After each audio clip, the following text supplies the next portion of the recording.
Sir सबसे पहले आपका नाम और एजुकेशनल बैकग्राउंड के बारे में बताइए। मेरा नाम रवि सिहाग है और मैंने बीए किया हुआ है पॉलिटिकल साइंस, इकोनॉमिक्स और इंग्लिश लिटरेचर से। सर ये कौन सा अटैम्प्ट है आपका? मेरा 4th अटैम्प्ट है ये। ओके सर, बात करें कितनी बार आपने इंटरव्यू दिए है? 3 बार इंटरव्यू दिया। ओके सर, ओवरऑल आज के इंटरव्यू की स्पेशली बात करते हैं कि आखिर कैसा गया आपका इंटरव्यू? अच्छा गया इंटरव्यू। ओके सर, शुरुआती क्वेश्चन किस प्रकार के पूछे गए आपसे? शुरुआती क्वेश्चन वही डेप्थ से पूछे गए थे कि एग्रीकल्चर मेरा बैकग्राउंड है तो एग्रीकल्चर से कुछ क्वेश्चंस थे, कुछ क्वेश्चंस डेप्थ से थे जैसे क्विज से रिलेटेड था, और मेरी सर्विस प्रेफरेंसेस से कुछ क्वेश्चन थे, यही सब था। सर इससे पहले भी आपने इंटरव्यू दिए और आज इंटरव्यू दिया, उन्होंने आपको क्या डिफरेंस लगा सर? कोई डिफरेंस नहीं लगा, एक जैसे ही होते हैं सारे इंटरव्यू। अच्छा। हाँ सर बात करें स्पेशली बहुत सारे हिंदी मीडियम के एस्पिरेंट हैं जिनको लग रहा है कि यूपीएससी अब सिलेक्शन हिंदी मीडियम का कम होता जा रहा है, आखिर सर इसके बारे में आप क्या कहना चाहेंगे? ऐसा नहीं है, थोड़ी सी स्ट्रेटजी वगैरह अच्छे से प्रिपेयर करें और इंग्लिश के मटेरियल को थोड़ा पढ़ना पड़ेगा क्योंकि हिंदी में मटेरियल की कमी है, और थोड़ा सा साइंटिफिक तरीके से अगर हम पढ़ेंगे तो हिंदी मीडियम से भी सिलेक्शन हो सकते हैं। सर अभी आप सर्विस में भी है, सर्विस में होने के बाद में भी इस बार आप इंटरव्यू देने जा रहे हैं, तो सर आप किस टाइम मैनेजमेंट किस प्रकार कर रहे हैं? टाइम मैनेजमेंट करना पड़ता था, सुबह जल्दी उठना पड़ता था, रात को लेट तक सोना पड़ता था, नींद से कॉम्प्रोमाइज़ करना पड़ता था, ये सभी चीज़ें। ओके तो सर बात करें आपके ऑप्शनल सब्जेक्ट क्या है सर? हिंदी साहित्य। ओके, हिंदी साहित्य से रिलेटेड आपको क्या क्या क्वेश्चन पूछे गए? हिंदी साहित्य से रिलेटेड एक्चुअली में शुरुआत जो मेरा इंटरव्यू था वो हिंदी साहित्य से ही हुआ था, उसमें नागार्जुन की कविता, कबीरदास जी और इन सभी के बारे में बात की गई थी। ओके सर, ओवरऑल इंटरव्यू की अगर बात करें आपने कितने प्रतिशत सही से आंसर दिया है?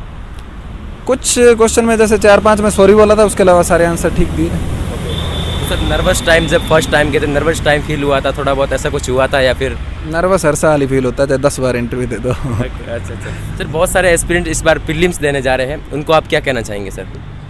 प्रीलिम्स के लिए जो तुम बेसिक पढ़ रहे हो उस पर स्ट्रिक्ट रहो, फालतू के बहुत ज़्यादा अभी इस टाइम पे बहुत ज़्यादा रिसोर्सेज को फॉलो मत करो, करंट को वेटेज दो मगर इतना भी नहीं कि करंट सारा दिन पढ़ते रहो, जो बेसिक है उसको पढ़ते रहो, टेस्ट सीरीज़ लगाओ, कुछ अच्छे टेस्ट दो और प्रीवियस ईयर क्वेश्चन सॉल्व करो। ओके सर, कि जैसा कि अभी हिंदी मीडियम के आंसर राइटिंग प्रैक्टिस में बहुत सारे स्टूडेंट्स को दिक्कत आ रही है क्योंकि लंबे लंबे लेख लिखने पर उसमें बहुत सारे मटेरियल्स को चार्ट के लिखना पड़ता है, तो इसमें सर आपने किस प्रकार लिखा और कैसे मैनेज किया ये सब?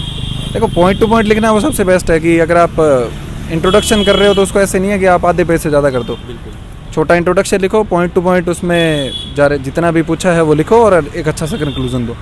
मटेरियल बहुत है पढ़ने का, लेकिन वहाँ पे अपन को या तो 150 या 250 वर्ड्स लिखने पड़ते हैं, तो इतने ही लिखो, उसके हिसाब से पढ़ो कि हम लोगों को पूरा विद्वान नहीं बनना है, हम लोगों को एग्ज़ाम क्लियर करना है, तो उस हिसाब से पढ़ो। ओके सर, किसी भी काम को जब शुरुआत करते हैं बहुत दिक्कत होती है, चाहे यूपीएससी की परीक्षा हो या किसी भी एग्जाम की, जब एस्पिरेंट यूपीएससी की परीक्षा को लेकर चिंतित होता है तो उसके बारे में सर शुरुआत में तो मटेरियल्स कहाँ से खंगाले, कैसे करें, क्या करें, इसके बारे में सर क्या कहोगे आप?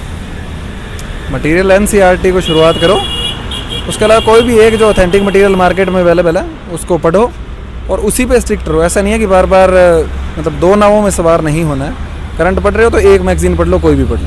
ओके सर, जैसे कि आपने NCERT बताया, बहुत सारे टॉपर्स बताते कि सारी NCERT पढ़नी चाहिए, कोई बड़े सेलेक्टिव NCERT बने, तो सर आपने कौन कौन सी NCERT पढ़ी?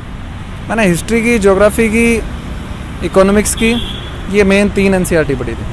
ओके तो सर स्पेशली अब एस्पिरेंट्स जो हिंदी मीडियम के देख रहे हैं उनको किन किन गलतियों से इस यूपीएससी की जर्नी से बचना चाहिए?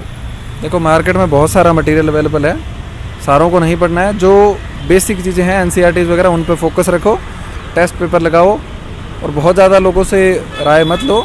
मैं भी बता रहा हूँ तो इसको भी ब्लाइंडली फॉलो मत करो, अपना दिमाग यूज़ करो कि क्या यूपीएससी पूछ रही है, किस तरीके से उसमें क्वेश्चंस आ रहे हैं, उसके हिसाब से प्रिपरेशन करो।